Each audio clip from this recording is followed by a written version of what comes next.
नमस्कार दोस्तों, मैं Parasnath life high study IAS में आपका स्वागत है। आज हम लोग राजा महेंद्र प्रताप सिंह राज्य विश्वविद्यालय अलीगढ़ के बीएड फर्स्ट सेमेस्टर एग्जाम 2023 जो 25 फरवरी 2023 को एग्जाम होने जा रहा है, उसके लिए पेपर 102 अर्थात समकालीन भारत और शिक्षा या कंटेम्प्रेरी इंडिया एंड एजुकेशन का फुल प्रैक्टिस सेट 7 हल करेंगे। यहाँ से सेम टू सेम एग्जाम में प्रश्नों के आने की संभावना है, इसलिए आप लोग वीडियो को पूरा देखिएगा। इसके पहले 6 प्रैक्टिस सेट यूनिट वाइज हल कर चुके हैं हम लोग, डिस्क्रिप्शन में लिंक दिया गया है, आप लोग जाकर देख सकते हैं। यह पेपर 80 अंक का होगा, 75 प्रश्न दिया रहेगा, 50 प्रश्न हल करना होगा आप लोगों को, अर्थात एक प्रश्न 1.6 अंक का होगा और समय 1 घंटे 30 मिनट अर्थात 90 मिनट का होगा। इस पेपर में पास होने के लिए आप लोगों को कम से कम 32 अंक प्राप्त करना होगा अर्थात 20 प्रश्न सही करना होगा। आप लोग ध्यान दीजिएगा, जो लोग आगरा यूनिवर्सिटी का बीएड फर्स्ट ईयर BD 102 अर्थात समकालीन भारत और शिक्षा का री एग्जाम देने जा रहे हैं, उनके लिए भी आप प्रैक्टिस सेट महत्वपूर्ण है। दोस्तों प्रश्नों पर आएँ, लेकिन उससे पहले प्लीज़ आप लोग वीडियो को ज़्यादा से ज़्यादा शेयर कीजिए, इससे सभी को लाभ हो सके। यदि आप लोग चैनल को सब्सक्राइब नहीं किए हैं तो चैनल को सब्सक्राइब कीजिए तथा वीडियो को लाइक और शेयर जरूर कीजिए, इससे मोटिवेशन मिलता है। आइए देखते हैं प्रश्नों को। पेपर 102 अर्थात समकालीन भारत और शिक्षा, इसका फुल प्रैक्टिस सेट 7 हल करेंगे। पहला प्रश्न है, आप लोग ध्यान रखना, जो आज पेपर हुआ था 23 फरवरी को, उसमें 100 अंक लिखा था। तो कई बच्चे बोल रहे हैं 100 अंक का है, ध्यान रखना 100 अंक का पेपर है, लेकिन 80 अंक का आपका टर्म एग्जाम अर्थात पेपर हो रहा है। 20 अंक जो आपका है वो इंटरनल असेसमेंट का अंक है। तो आपका जो पेपर आप दे रहे हैं वो 80 अंक ही है, इसीलिए मैं 1.6 अंक एक प्रश्न के बारे में बता रहा हूँ, ठीक है। तो आप लोग कंफ्यूज मत होना, 100 अंक आपका पेपर है, 80 अंक का आपका पेपर हो रहा है, प्लस 20 अंक आपके कॉलेज से मिलेगा अर्थात इंटरनल असेसमेंट का अंक है। तो आप लोग कंफ्यूज नहीं होना। आइए देखते हैं प्रश्नों को। पहला प्रश्न है, ब्रह्म सूत्र किसने लिखा? A Madhavacharya, B Shankaracharya, C Badarayana, D Ramanujan. तो पहला सही जवाब हो जाएगा पहले प्रश्न का C वादरायण। ब्रह्म सूत्र किसने लिखा? सही जवाब है इसका C। अगला प्रश्न है दूसरा, सांख्य दर्शन में कितने तत्व बताए गए हैं? A 24, B 25, C 23, D 21। सही जवाब हो जाएगा इसका B 25। सांख्य दर्शन के 25 तत्व हैं: बुद्धि, अहंकार, मन, पंच संवेदी क्षमताएं, पंच क्रिया क्षमता और पंच सूक्ष्म। आप लोग देख लीजिएगा, तत्व संवेदी सामग्री के तरीके, तन्मात्रा, रूप, ध्वनि, गंध, स्वाद, स्पर्श। तो आप लोग देख लीजिएगा, PDF प्राप्त करके मैं टेलीग्राम पे भेज दूंगा। आप लोग ध्यान रखना, टेलीग्राम और व्हाट्सएप ग्रुप का लिंक डिस्क्रिप्शन और कमेंट सेक्शन दोनों जगह पर दिया गया है, तो आप लोग ज्वाइन कर लीजिए, वहाँ से आपको PDF मिल जाएगा, प्लस जो भी वीडियो अपलोड होगी उसका नोटिफिकेशन आपको तुरंत मिल जाएगा। तीसरा प्रश्न है, पेस्टालोजी किस दार्शनिक विचारधारा के व्यक्ति थे? A प्रकृतिवादी, B प्रयोजनवादी, C आदर्शवाद, D यथार्थवाद। सही जवाब हो जाएगा तीसरे का A प्रकृतिवाद। पेस्टालोजी किस दार्शनिक विचारधारा के व्यक्ति थे? A प्रकृतिवाद। अगला प्रश्न है 4 नंबर, प्रकृति की ओर लौटो या किसने कहा था? A Herbart, B Huxley, C Rousseau, D Comenius. सही जवाब हो जाएगा 4 का C रूसो। अगला प्रश्न है, पर्यावरण से पूर्ण अनुकूलन का अर्थ है मृत्यु, या किसका कथन है? A Pestalozzi, B ओटावे, C John dewy, D इनमें से कोई नहीं। इसका सही जवाब हो जाएगा 5 का C जॉन ड्यूवी। अगला प्रश्न है, आदर्शवाद का प्रवर्तक कौन है? A Plato, B John Dewey, C Rousseau, D Spencer. सही जवाब हो जाएगा 6 का A आदर्शवाद का प्रवर्तक A प्लेटो है। आदर्शवाद के ज्ञान के स्रोत प्रतिज्ञाप्त हैं, अगर मालूम हो तो अच्छा है। अगला प्रश्न है 7 नंबर, उपनिषदों में प्रतिपादित दर्शन के रूप में जाना जाता है? A yoga, B Vedanta, C Advaita, D सांख्य। सही जवाब हो जाएगा 7 का D सांख्य। उपनिषदों में प्रतिपादित दर्शन के रूप में जाना जाता है सांख्य। अगला प्रश्न है, अष्टांगिक अभ्यास से संबंधित कौन सा दर्शन है? A सांख्य दर्शन, B न्याय दर्शन, C वेदांत दर्शन, D योग दर्शन। सही जवाब हो जाएगा 8 का D योग दर्शन। अगला प्रश्न है, कौन सा दर्शन वेदों पर आधारित है? A Sankhya, B Charvaka, C बौद्ध, D जैन। सही जवाब हो जाएगा 9 का A सांख्य दर्शन वेदों पर आधारित है। अगला प्रश्न है, निम्न में से कौन सा दर्शन आध्यात्मिक सत्ता पर केंद्रित है? ए प्रयोजनवाद, बी प्रकृतिवाद, सी आदर्शवाद, डी यथार्थवाद। सही जवाब हो जाएगा सी आदर्शवाद। अगला प्रश्न है, शंकराचार्य को संस्थापक माना जाता है? ए न्याय दर्शन, बी वेदांत दर्शन, सी सांख्य दर्शन, डी योग दर्शन। सही जवाब हो जाएगा 11 का बी वेदांत दर्शन। महत्वपूर्ण प्रश्न, ध्यान रखना इस प्रश्न, ये सेम टू सेम आ सकता है एग्जाम में आपके। विद्यालय समाज का लघु रूप है, यह कथन किसका है? ए दुखिम, बी जॉनसन, सी माइकेवर तथा पेज, डी जॉन ड्यूबी। तो 12 का सही जवाब हो जाएगा डी जॉन ड्यूबी। विद्यालय समाज का लघु रूप है, यह कथन है किसका? डी जॉन ड्यूबी। महत्वपूर्ण है, एग्जाम में आ सकता है, सेम टू सेम आपकी। पाठशाला को समाज का लघु रूप प्रयोजनवाद माना है, ठीक है, इस पॉइंट को भी आप लोग ध्यान रखना। अगला प्रश्न है, सुकरात की शिक्षण विधि है? ए प्रवचन विधि, बी संवाद विधि, सी प्रश्नोत्तर विधि, डी अनुकरण विधि। तो 13 का सही जवाब हो जाएगा सी प्रश्नोत्तर विधि जो है सुकरात की शिक्षण विधि है, महत्वपूर्ण है, ध्यान रखना। आदर्शवादी दार्शनिकों द्वारा प्रमुख शिक्षण विधियां निम्न है: सुकरात, प्रश्नोत्तर, वाद विवाद, व्याख्यान। ध्यान रखना, कोई भी दे सकता है। प्लेटो संवाद विधि, हर्बर्ट निर्देशन या अनुदेशन विधि, हीगल आदर्शवाद, पेस्टोलॉजी अभ्यास या एवं आवृत्ति विधि। पॉइंट अगर मालूम हो तो बहुत इंपॉर्टेंट, क्योंकि आपको भी पता है सेम टू सेम प्रश्न पूछकर कभी इस तरह से प्रश्न पूछ लेता है, तो जो महत्वपूर्ण मैंने उस पॉइंट को लिख दिया है। अगला प्रश्न है, शिक्षक को एक जलते हुए दीपक की उपमा दी? ए सुकरात ने, बी रविन्द्रनाथ टैगोर ने, सी कांटे ने, डी विवेकानंद ने। सही जवाब हो जाएगा 14 का बी रविन्द्रनाथ टैगोर जी ने। अगला प्रश्न है, प्लेटो ने शिक्षा की प्रक्रिया में महत्व दिया? ए समाज की आवश्यकताओं को, बी राज्य की आवश्यकताओं को, सी व्यक्तिगत आवश्यकताओं को, डी उपरोक्त सभी। तो 15 का सही जवाब हो जाएगा डी तीनों। अगला प्रश्न है, प्रकृतिवाद के कितने रूप हैं? तो सही जवाब हो जाएगा 16 का बी 3। प्रकृतिवाद के अनुसार शिक्षा का उद्देश्य है: ए शारीरिक विकास, बी मानसिक विकास, सी वैज्ञानिक अभिवृत्ति का विकास, डी उपरोक्त सभी। सही जवाब हो जाएगा 17 का डी तीनों, शारीरिक, मानसिक, वैज्ञानिक अभिवृत्ति का विकास, तीनों। अगला प्रश्न है, जीवन जीने की कला का विकास करना शिक्षा का उद्देश्य दिया?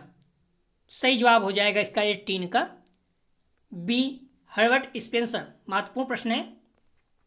अगला प्रश्न है, हर्बर्ट स्पेंसर ने पाठ्यक्रम में महत्व दिया? ए भौतिक विज्ञान विषयों को, बी स्वास्थ्य विज्ञान को, सी ए बी दोनों, डी इनमें से कोई नहीं। 19 का सही जवाब हो जाएगा सी भौतिक विज्ञान विषयों को, स्वास्थ्य विज्ञान दोनों को, ए बी दोनों सही है। अगला प्रश्न है, प्रयोजनवाद दर्शन को मानते हैं? ए तत्व मीमांसा, बी ज्ञान मीमांसा, सी मूल मीमांसा, डी तर्क मीमांसा। सही जवाब हो जाएगा 20 का डी तर्क मीमांसा। अगला प्रश्न है, शिक्षा को किस सूची के अंतर्गत रखा गया है? ए संघीय सूची, बी समवर्ती सूची, सी राज्य सूची, डी इनमें से कोई नहीं। तो ध्यान रखना 21 का सही जवाब हो जाएगा बी समवर्ती सूची। शिक्षा को समवर्ती सूची के अंतर्गत रखा गया, पहले राज्य सूची में था, फिर से समवर्ती सूची में रख दिया गया। समवर्ती सूची मतलब होता है शिक्षा पर केंद्र और राज्य दोनों कानून बना सकते हैं, लेकिन यदि टकराव हो गया तो जो केंद्र का कानून होगा वही माना जाएगा, क्योंकि केंद्र जो है पूरे भारत का शासन करता है, तो बड़ा है, इसीलिए उसको वरीयता दी गई है। महत्वपूर्ण प्रश्न है। अगला प्रश्न है, संवैधानिक मूल्य हैं? ए बंधुत्व भाव, बी धर्मनिरपेक्षता, सी स्वतंत्रता, डी उपरोक्त सभी। 22 का सही जवाब हो जाएगा डी बंधुत्व, धर्मनिरपेक्षता, स्वतंत्रता, तीनों। अगला प्रश्न है, निम्न में से कौन सा मूल भारतीय संविधान की उद्देशिका में बाद में जोड़ा गया? ए समानता, बी स्वतंत्रता, सी धर्मनिरपेक्षता, डी बंधुत्व। सही जवाब हो जाएगा 23 का सी धर्मनिरपेक्षता, ये बाद में जोड़ा गया। अगला प्रश्न है, भारतीय संविधान के किस अनुच्छेद में शिक्षा के सार्वभौमिकरण का प्रावधान किया गया है? महत्वपूर्ण प्रश्न है। सही जवाब हो जाएगा 24 का डी अनुच्छेद 45। ध्यान रखना, अनुच्छेद 45 और अनुच्छेद 21A दोनों महत्वपूर्ण है। जो 23 फरवरी को पेपर हुआ था, अनुच्छेद 21 के बारे में पूछा जा चुका है, मैं पहले भी बोला था, महत्वपूर्ण दोनों है, बार बार पूछा जाता है। अगला प्रश्न है, भारत सरकार द्वारा योजना आयोग की नियुक्ति कब की गई थी? तो इसका सही जवाब हो जाएगा 25 का बी 1950 में। भारत सरकार द्वारा योजना आयोग की नियुक्ति 1950 में। अगला प्रश्न है, मैकाले का विवरण पत्र आया था? इसका सही जवाब हो जाएगा 26 का डी, 1835 में। अगला प्रश्न है, आदर्श समाज की प्रमुख विशेषताएं, ए धन, बी स्वास्थ्य, सी साक्षरता, डी अनुशासन। सही जवाब हो जाएगा डी, आदर्श समाज की प्रमुख विशेषता है अनुशासन। अगला प्रश्न है, भारतीय समाज को कितने भागों में बांटा गया है, ए 2 भाग, बी 6 भाग, सी 7 भाग, डी 9 भाग। सही जवाब हो जाएगा 28 का सी, 7 भागों में भारतीय समाज को बांटा गया है। अगला प्रश्न है, समाज की सबसे छोटी इकाई के रूप में कौन सी इकाई मानी जाती है, ए राज्य, बी परिवार, सी व्यक्ति, डी संस्था। तो ध्यान रखना, इसका सही जवाब हो जाएगा 29 का बी, परिवार। कहीं कहीं आपको व्यक्ति भी मिल जाएगा, लेकिन व्यक्ति नहीं है। समाज की सबसे छोटी इकाई कौन है, तो परिवार है। अगला प्रश्न है, कौन से संवैधानिक मूल्य शिक्षा के उद्देश्यों को निर्धारित करते हैं, ए धर्मनिरपेक्षता, बी न्याय, सी समानता, डी उपरोक्त सभी। सही जवाब हो जाएगा 30 का डी, तीनों। अगला प्रश्न है, भारतीय संविधान के किस भाग में नीति निर्देशक सिद्धांतों का वर्णन किया गया है, भाग 2, भाग 4, भाग 3, भाग 5। तो इसका सही जवाब हो जाएगा 31 का बी, भाग 4 में डीपीएसपी अर्थात नीति निर्देशक सिद्धांतों का वर्णन किया गया है। तो बी इसका सही जवाब है। भाग 3 में क्या है, मूल अधिकार अर्थात फंडामेंटल राइट्स हैं, ठीक है। लेकिन जो नीति निर्देशक तत्व हैं जिसको डीपीएसपी बोलते हैं, भाग 4 में। ये पीसीएस वगैरह में प्रश्न पूछा गया है। अगला प्रश्न है, शिक्षा का अधिकार आरटीई राइट टू एजुकेशन अधिनियम किस आयु वर्ग के बच्चों का मौलिक अधिकार है। सही जवाब हो जाएगा 32 का बी, 6 से 14 वर्ष। महत्वपूर्ण है। अगला प्रश्न है, ध्यान रखना, निःशुल्क एवं अनिवार्य शिक्षा का अधिकार भारतीय संविधान में सम्मिलित किया गया। तो इसका सही जवाब हो जाएगा 33 का सी। ये प्रश्न 23 फरवरी की जो एग्जाम हुआ था फर्स्ट पेपर, उसमें पूछा जा चुका है। तो अनुच्छेद 21A इसका सही जवाब है 33 का। अगला प्रश्न है, अर्थात सी इसका सही जवाब है 33 का। अगला प्रश्न है, भावात्मक एकता समिति के अध्यक्ष कौन थे। महत्वपूर्ण प्रश्न है, बार बार पूछा जाता है। ए जाकिर हुसैन, बी डॉक्टर राधाकृष्णन जी, सी डॉक्टर एल.एस. मुदालियर जी, डी डॉक्टर शंपूर्णानंद जी। इसका सही जवाब हो जाएगा 34 का डी, डॉक्टर शंपूर्णानंद जी। भावात्मक एकता समिति के अध्यक्ष कौन थे, ठीक है। महत्वपूर्ण प्रश्न, जो भी समिति के अध्यक्ष वगैरह हैं और किस सन एस्टेब्लिश हुई है, दोनों महत्वपूर्ण है। आप लोग देख के जाइएगा प्लीज, प्रश्न आ सकता है। 34 का सही जवाब हो जाएगा डी। अगला प्रश्न है, समाज में स्त्रीकरण किस पर आधारित है। ए शक्ति, संपत्ति और प्रतिष्ठा, बी संस्कृत, जाति और वर्ग, सी शिक्षा, अधिगम और सशक्तिकरण, डी अभिप्रेरणा, गतिशीलता तथा भौतिक स्वामित्व। इसका सही जवाब हो जाएगा 35 का बी, संस्कृत, जाति और वर्ग समाज में स्त्रीकरण पर आधारित है। समाज में स्त्रीकरण संस्कृत, जाति और वर्ग पर आधारित है। बी इसका सही जवाब है। अगला प्रश्न है, उच्च शिक्षा में और सरकारी नौकरियों में सीटों के आरक्षण की नीति निम्नलिखित का उदाहरण है। तो इसका सही जवाब हो जाएगा 36 का ए, प्रतियोगी गतिशीलता। अगला प्रश्न है, महत्वपूर्ण प्रश्न है, बार बार पूछा जाता है। डाइट की स्थापना किसकी सिफारिश में से एक का परिणाम थी। तो इसका सही जवाब हो जाएगा 37 का। ध्यान रखना, महत्वपूर्ण है। ए राष्ट्रीय शिक्षा नीति 1986 और डाइट का फुल फॉर्म वगैरह भी पूछा जाता है, दोनों महत्वपूर्ण है। अगला प्रश्न है, राष्ट्रीय ज्ञान आयोग के अध्यक्ष कौन थे। महत्वपूर्ण है, 18 में पूछा गया था और 22 में भी। ए मनमोहन सिंह, बी सुखदेव थेरावट, सी श्याम पित्रोदा, डी स्मृति ईरानी जी। 38 का सही जवाब हो जाएगा सी, श्याम पित्रोदा। राष्ट्रीय ज्ञान आयोग के अध्यक्ष कौन थे, तो श्याम पित्रोदा। अगला प्रश्न है, राष्ट्रीय एकता का अर्थ है संस्कृत आदि की भावना और डॉट डॉट, ए राष्ट्र के प्रति प्रेम, बी एकता, सी समझ, डी इनमें से कोई नहीं। 39 का सही जवाब हो जाएगा ए, राष्ट्र के प्रति प्रेम। अगला प्रश्न है, शिक्षा के व्यवसायीकरण का लक्ष्य है। तो इसका सही जवाब हो जाएगा 40 का डी, उदार शिक्षा को रोजगारोन्मुख बनाना। डी इसका सही जवाब है। अगला प्रश्न है, जीवन कौशल संख्या में कितने हैं। ए 9, बी 10, सी 8, डी 6। सही जवाब हो जाएगा बी, 10। जीवन कौशल संख्या में कितने हैं? 10। अगला प्रश्न है, पठन को पुस्तकालय भाषा किसने कहा? इस तरह के जो थोड़ा सा रुचिकर प्रश्न होते हैं अक्सर पूछा जाता है। ए कोठारी आयोग, बी राष्ट्रीय शिक्षा नीति 1986, सी ए और बी दोनों, डी आर एस रंगनाथन। सही जवाब हो जाएगा 42 का D, R S R Ranganathan. अगला प्रश्न है, पठन की शिक्षण विधि कौन सी है? ए वर्णमाला विधि, बी देखो और कहो विधि, सी वाक्य विधि, डी उपरोक्त सभी। 43 का सही जवाब हो जाएगा डी, उपरोक्त सभी। वर्णमाला विधि, देखो और कहो, वाक्य विधि, तीनों। अगला प्रश्न है, जवाबदेही अर्थात अकाउंटेबिलिटी लैटिन भाषा के शब्द से बना है, वह है। तो इसका सही जवाब हो जाएगा 44 का ए, एकोम्टेयर। ए इसका सही जवाब है। अगला प्रश्न है,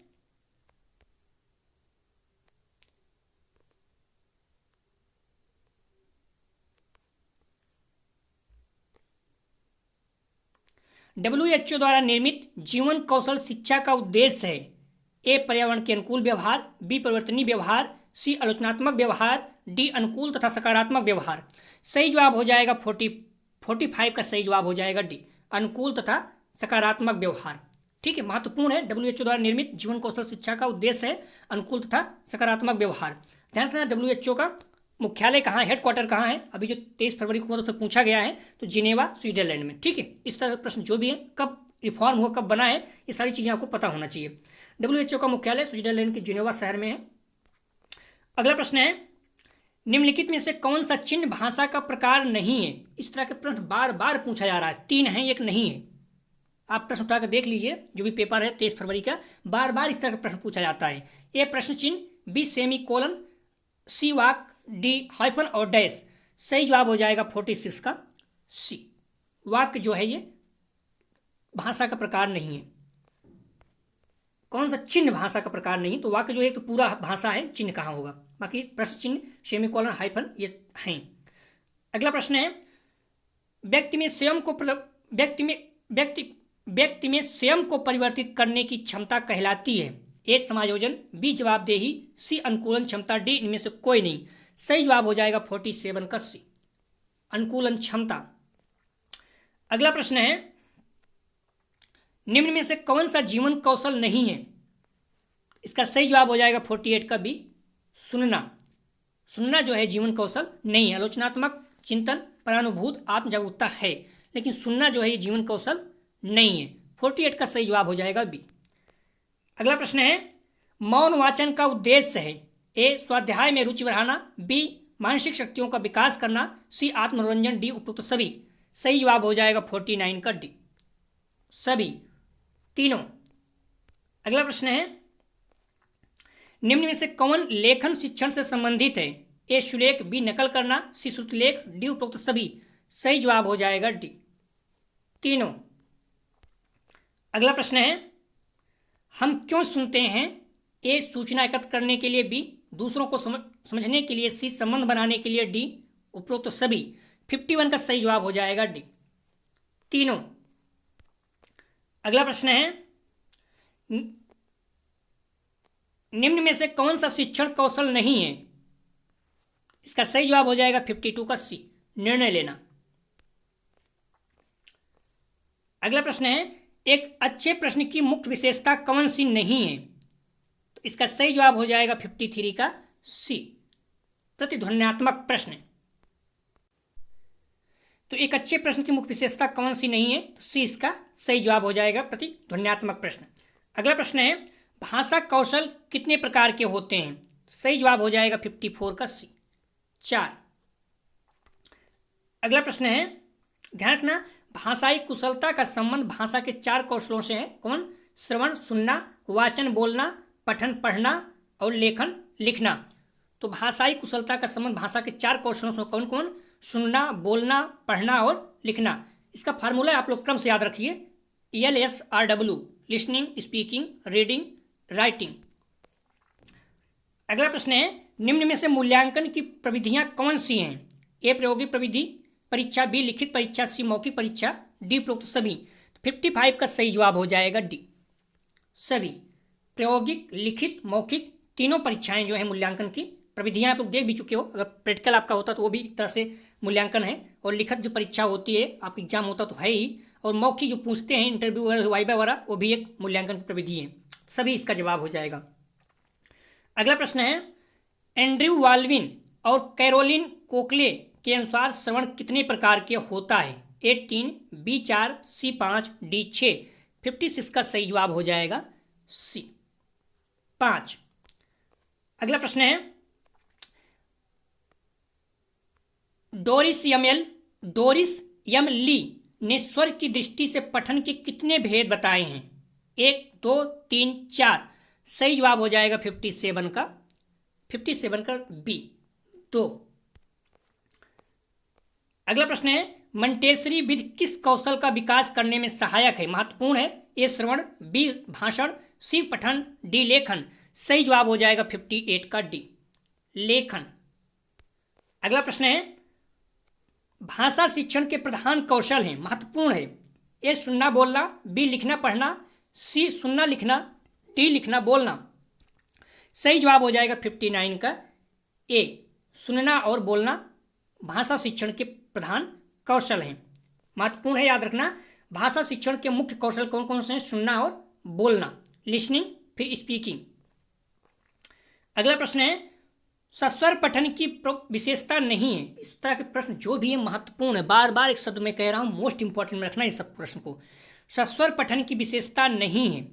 ए उचित हाव भाव, बी उच्चारण की अशुद्धता, सी स्वर मधुर्य, डी प्रभावोत्पादकता।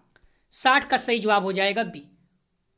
सस्वर पठन की विशेषता नहीं है तो बी इसका सही जवाब है, उच्चारण की अशुद्धता। 60 का सही जवाब हो जाएगा बी।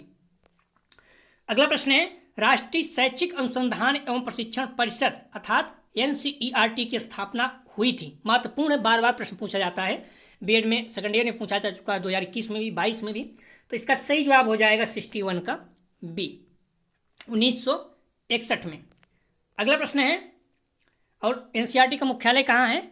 तो नई दिल्ली में, मतलब दिल्ली में, नई दिल्ली में है, ठीक है, ये भी याद रखना। NCERT की स्थापना कब हुई? 1961 में, और मुख्यालय कहाँ है? तो नई दिल्ली में। राष्ट्रीय पाठचर्या की रूपरेखा बनाए जाने के लिए किस संस्था की जिम्मेदारी है? इसका सही जवाब हो जाएगा 62 का सी NCERT, महत्वपूर्ण है। अगला प्रश्न है, आप लोग PDF पढ़िए लेकिन साथ साथ टेस्ट जरूर दिया करें। उससे क्या होगा, मैं कई चीज़ें बोलता रहता हूं जो PDF में नहीं लिखी गई हैं, और सारी चीज़ें महत्वपूर्ण होती है। जैसे हेडक्वार्टर मतलब ZPD मैंने फुल फॉर्म उसमें पूछ चुका है, तो हमने उसके बारे में बात किया था, लेकिन उसका जो मुख्यालय, उसका जो प्रोडक्ट मतलब उसको ZPD का जो दिया था कौन था पूछ लिया है। तो इस तरह से फुल फॉर्म किसी भी चीज़ के साथ जो भी है, फुल फॉर्म के साथ साथ उसको, उस प्रत्यय को कौन दिया है, उस भाषा को कौन खोज किया है, ये सारे भी आपको पता होना चाहिए। तो ठीक है, तो वरिष्ठ विश्वविद्यालय की स्थापना का सुझाव किस आयोग ने दिया था? वरिष्ठ विश्वविद्यालय की स्थापना का सुझाव किस आयोग ने दिया था? तो इसका सही जवाब हो जाएगा 63 का डी राष्ट्रीय शिक्षा आयोग 1964-66। डी इसका सही जवाब है। अगला प्रश्न है, ध्यान रखना, राष्ट्रीय शिक्षा आयोग ने माध्यमिक शिक्षा को 70% छात्रों के लिए पूर्ण शिक्षा अनुमानित किया था। राष्ट्रीय शिक्षा आयोग ने बजट का 6% शिक्षा पर व्यय करने का सुझाव दिया था। हालांकि महत्वपूर्ण नहीं है, बट पूछ सकता है, कभी कभार पूछ लेता है, इसलिए मैंने लिख दिया है 6% राष्ट्रीय शिक्षा आयोग ने बजट का शिक्षा पर खर्च करने के लिए बोला था। अगला प्रश्न है, एक रिक्शा चालक का पुत्र संघर्ष करता है और एक इंजीनियर बन जाता है, यह एक उदाहरण है। तो इसका सही जवाब हो जाएगा 64 का सी सामाजिक संशक्ति। अगला प्रश्न है, श्री HL एल्बिन किस समिति के सदस्य थे? जो अध्यक्ष थे, सदस्य थे, सदस्य तो कम महत्वपूर्ण है, जो अध्यक्ष हैं मोस्ट इंपॉर्टेंट होता है। कोई भी समिति बनी है, किस सन में बनी है और उसके अध्यक्ष कौन थे, दोनों महत्वपूर्ण होता है। तो श्री HL एल्बिन किस समिति के सदस्य थे? इसका सही जवाब हो जाएगा 65 का, ध्यान रखना सी राष्ट्रीय शिक्षा आयोग के सदस्य थे, समिति के सदस्य, ठीक है। तो सी इसका सही जवाब है 65 का। अगला प्रश्न है, ध्यान रखना, राष्ट्रीय शिक्षा आयोग को कोठारी शिक्षा आयोग कहते हैं। अध्यक्ष सहित कुछ 17 सदस्य थे। जिसे राष्ट्रीय शिक्षा आयोग 1964 के नाम से भी जाना जाता है। ध्यान रखना, राष्ट्रीय शिक्षा आयोग को कोठारी शिक्षा आयोग कहते हैं। इसके कुल अध्यक्ष सहित 17 सदस्य थे। इसे राष्ट्रीय शिक्षा आयोग 1964 के नाम से भी जाना जाता है। अगला प्रश्न है, निम्नलिखित में से राष्ट्रीय शिक्षा आयोग के अध्ययन का क्षेत्र नहीं है। 3 है, एक नहीं है। इस तरह के प्रश्न पहले बता दिए, महत्वपूर्ण होते हैं। स्कूली शिक्षा, उच्च शिक्षा, प्रौद्योगिकी शिक्षा, बजट। सही जवाब हो जाएगा डी। बजट जो है इसका अध्ययन का क्षेत्र नहीं है। डी इसका सही जवाब है। राष्ट्रीय शिक्षा आयोग के अध्ययन का क्षेत्र विद्यालयी शिक्षा, उच्च शिक्षा, तकनीकी शिक्षा, कृषि शिक्षा, प्रौढ़ शिक्षा, विज्ञान शिक्षा, अनुसंधान, शिक्षक प्रशिक्षण और शिक्षक की स्थिति, छात्र कल्याण, नई तकनीकी तरीके, जनशक्ति, शैक्षिक प्रशासन, शैक्षिक वित्त, ये सारी चीज़ें थी। अगर पता हो तो अच्छी बात है, नहीं महत्वपूर्ण जो चीज़ें हैं उसे तो पता होना ही चाहिए। अगला प्रश्न है, कोठारी आयोग की नियुक्ति का मुख्य उद्देश्य नहीं है। महत्वपूर्ण प्रश्न है। सही जवाब हो जाएगा 67 का डी। विद्यालयों में नामांकन में वृद्धि करना ये नहीं था। कोठारी आयोग की नियुक्ति का मुख्य उद्देश्य नहीं है। तो शिक्षा में संपूर्ण क्षेत्र की जांच करना, शिक्षा की गुणवत्ता का विकास करना, राष्ट्रीय शिक्षा प्रणाली का विकास करना, लेकिन जो डी था ये नहीं था। ठीक है, तो 67 का सही जवाब हो जाएगा डी। विद्यालय में नामांकन को वृद्धि करना ये इसकी उद्देश्य नहीं था कोठारी आयोग का। कोठारी आयोग ने अपनी रिपोर्ट को 4 खंडों में प्रस्तुत किया था। महत्वपूर्ण पूछ सकता है, 4 खंडों में। ठीक है, राष्ट्रीय शिक्षा आयोग को अपनी रिपोर्ट प्रस्तुत करने में 2 वर्ष का समय लग गया था। राष्ट्रीय शिक्षा आयोग की रिपोर्ट 652 पृष्ठों में लिखी गई थी। महत्वपूर्ण पॉइंट है, अगर पता हो तो अच्छा है। अगला प्रश्न है, यह कथन किसका है? मेरी यह हार्दिक इच्छा है। यह कथन किसका है? मेरी यह हार्दिक इच्छा है कि आयोग शिक्षा के सभी पक्षों, प्राथमिक, माध्यमिक, विश्वविद्यालय और तकनीक की जांच करे और ऐसा सुझाव दे जिससे हमारी शिक्षा व्यवस्था को अपने सभी स्तरों पर उन्नत करने में सहायता मिले। यह कथन किसका है? मेरी यह हार्दिक इच्छा है कि आयोग शिक्षा के सभी पक्षों, प्राथमिक, माध्यमिक, विद्यालय और तकनीकी की जांच करे और ऐसे सुझाव दे जिससे हमारी शिक्षा व्यवस्था को अपने सभी स्तरों पर उन्नत करने में सहायता मिले। तो इसका सही जवाब हो जाएगा 68 का ए, डॉक्टर एस राधाकृष्णन जी। 68 का सही जवाब हो जाएगा ए। अगला प्रश्न है, यह कथन किस समिति का उद्घोष है? देश का भविष्य उसकी कक्षाओं में निर्मित हो रहा है। सही जवाब हो जाएगा 69 का डी, राष्ट्रीय शिक्षा आयोग। अगला प्रश्न है, पंचसूत्री कार्यक्रम का सुझाव किस आयोग में दिया गया था? ए हंसा मेहता समिति, बी हिंग समिति, सी कोठारी आयोग, डी मुदालियर आयोग। सही जवाब हो जाएगा सी, कोठारी आयोग। अगला प्रश्न है, सामान्य विद्यालयों से क्या तात्पर्य है? तो इसका सही जवाब हो जाएगा 71 का सी, जहां धर्म, जात, वर्ग भेद के विचार के बिना निःशुल्क शिक्षा दी जाती है, सामान्य विद्यालय कहा जाता है। सी इसका सही जवाब है।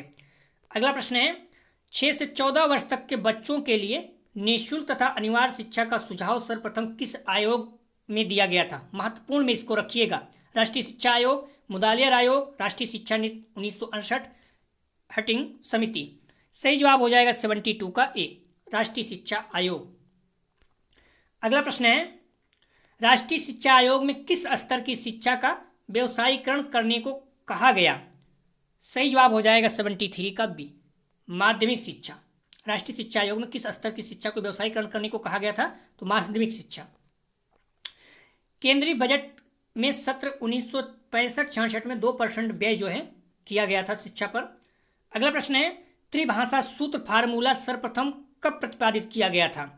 सही जवाब हो जाएगा 74 का बी, 1956 में सर्वप्रथम। ध्यान रखना, त्रिभाषा सूत्र कई लोगों ने कई बार प्रतिपादित हुआ, तो जो सबसे पहले प्रतिपादित हुआ था 1956 में। 74 का सही जवाब हो जाएगा बी।